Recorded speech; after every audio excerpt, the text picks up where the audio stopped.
So this episode we get back to the Loch Flea Market. This is the Tuesday flea market, and I've been there the last 3 or 4 Tuesdays in a row. I'm really glad that some of my friends mentioned this, because to me, the Loch Flea Market was off the radar. Like I had mentioned in a previous video, I was there about 10 years ago, and it was a little, like 4 or 5 tables, a couple of storage lockers that were opened up, and it's a farming town. Not a knock on it, there's nothing wrong with a farming town. They just, sold, like I said before, horse tackle, brushes, different feeds. It was like a farmer's market. It wasn't what it is today, which is a really impressive flea market. I would say bigger than the SNES, the one that I normally frequent. So, we head back this week and let you take a look at the stuff that we do see. Because there's things that are just really overpriced at this flea market this week. I've been here, after recording this video, I've been there about 4 or 5 times this summer, and this was the only one time where the prices were pretty eBay-esque. I like that word, eBay-esque. That's how they were. So checking out the games, these are very close to what eBay would be. These are overpriced charting.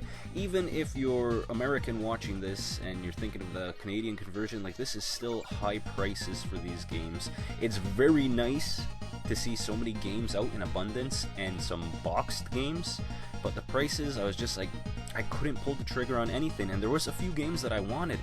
I don't know if this is making me, I'm a more mature collector now, I'm a father, but some of these games just, like double, triple what I'd want to pay. Or I'm just cheap and I miss the days of picking up video games for $2-3 a piece. Here's something that I've never seen in the wild. It was Commodore 64, there was a VIC-20, they had the cassette player in there, the little disc reader. I've seen these at retro stores, but I've never actually seen one out in the wild. The guy that picked them up bought it as a lot, and he said that he wasn't sure if they worked, they were untested, and he wanted $100 for the box. I wasn't carrying around that box, I passed on this, but definitely cool to see. I'd love to hear in the comments what you thought about that box. Would you have spent $100 on it?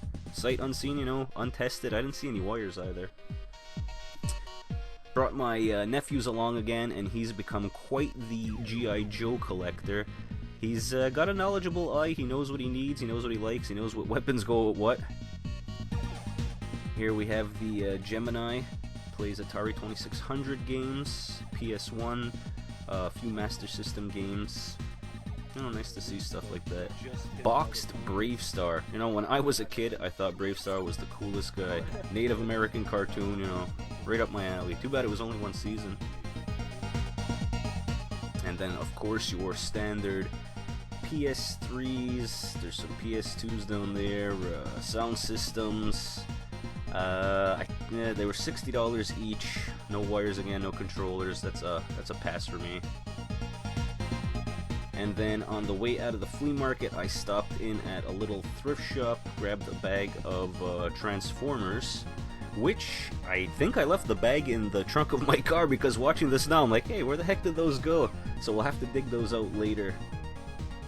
But aside from that, this place was a bust. This is one thing that I found weird. You see that there's a number and a letter. This corresponds to where they are in the CD case, so that you can't just walk out with their games.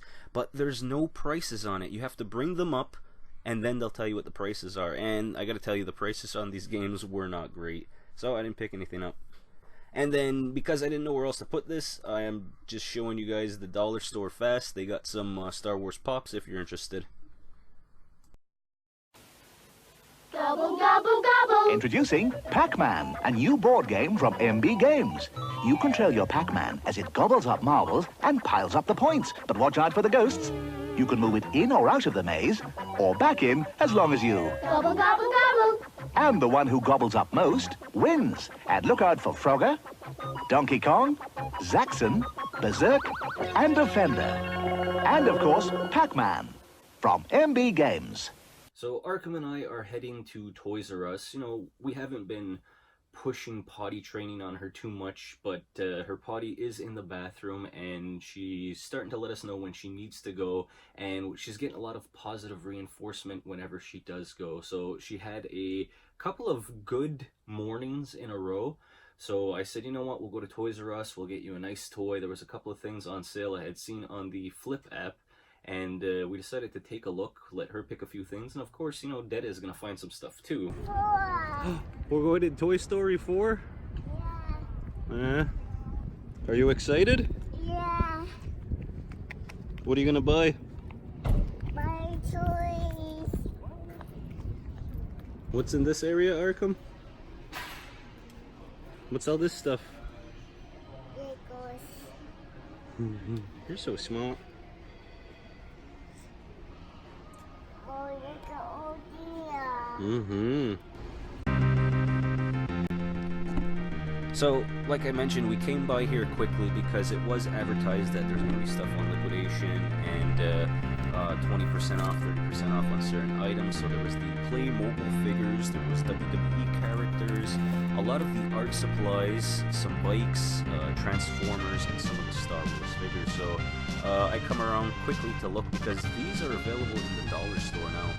You may remember that I showed these on an episode maybe at the beginning of the summer. I found them for $3 a piece, the Ghostbuster Playmobil characters. Here's the Ecto one. Very cool looking. Very cool. What's wrong, But, bud? you know, I've got the Transformers Ecto one. I have an original Ecto one from '85, so I don't need that for $70.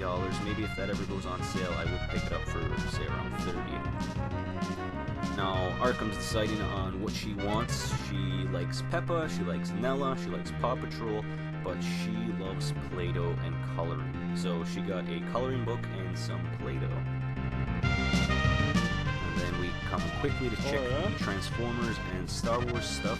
So the Siege stuff is already on sale, plus there's a 20% off on all the Transformers for that particular week. I think it was the second week of August. A lot of the Siege little guys are all on sale. So I wound up grabbing a few of them, which you'll see at the end of the episode. So I get a Facebook message from my cousin Dio. Dio, if you remember, he's been on a few episodes. He also game collects, toy collects, and then he's always up for a trade or a sale. And he's a really good guy. Like, he'll pick up something, he'll flip it fast, or he'll trade it, or he'll even sell or trade stuff from his personal collection. Really good collector, a lot of cool stuff, and he always leaves a lot of meat on the bone if I were to trade or put some stuff on my table at shows. So anyway, he Facebook messages me, and he says, I took the day off from work, I'm at home, he's building his front porch. And he says, come check out what I found in my shed, and he sends me a picture, and I see a Millennium Falcon and an AT-AT Walker. So I get there, and he's got some Star Wars stuff. Oh, nice dinosaur. The slave one? What's his name? I saw that yesterday at the Loch Flea Market. The guy had it, the box was ripped up. Oh, really? All intact? Yeah. Down here. I got more. Jesus. All the pieces are in here. Careful, you. That's the only piece. This is all missing, though. That's the only thing. Like I said, it's been sitting here. I'm not a Star Wars person. I don't care. If you want it, take it. Just take it? Well, don't take it. Give me Cool. $10 or something. Yeah, alright. Son of a bitch. But I know you're gonna. Christ, I'm this gonna is, clean them up. They're gonna go It's on a the good shelf. display, but it's this missing parts. You know, all the guts are missing.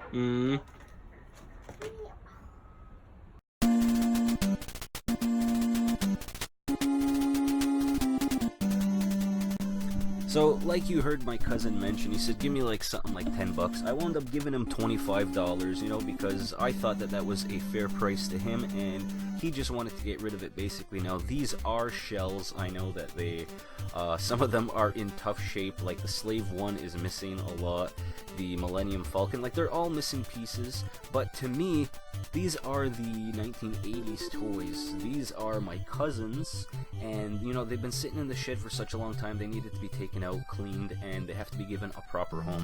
So these are not going to be resold. I'm not trading them. People have already asked me, I'm sorry, but you know, I'm keeping these for me. They're going to go on the shelves.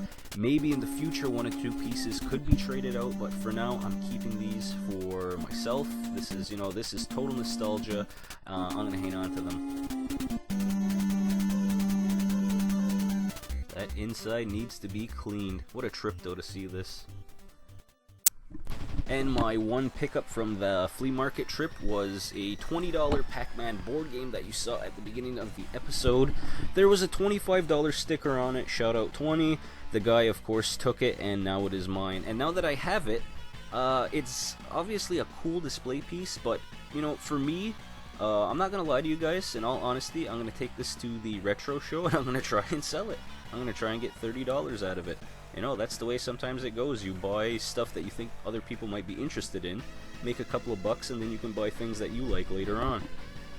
From Toys R Us, I picked up the Megatron and the Starscream from the Transformers Siege series. They were a little under $30. For me, saving about $10 on each figure was the right price because I wasn't going to spend $38, $39 what these guys are going for in Walmart. And you know, I like both these figures, Megatron and Starscream. Like, I really like the Decepticons. I still do, but as a kid, like, I just like them more. There's something about the bad guys. Like, I liked Cobra better, though, collecting those toys for G.I. Joe. And look, they look great. And you know, like, I speak to my friends sometimes about you know, Transformers, and they absolutely despise anything past G1 or G1.5. And you know, like, to me, like, I'm a Transformers fan. If it's a figure I like, I'll keep buying them. Like, you've seen my Transformer shelves. Anyway, guys, that's gonna do it for this episode. Happy hunting out there for those of you that are still getting out to the flea markets. We still have a couple of weeks of summer, so good luck to you. Don't forget to like this video, guys, and drop me a comment. I'll see you in about a week. Take care.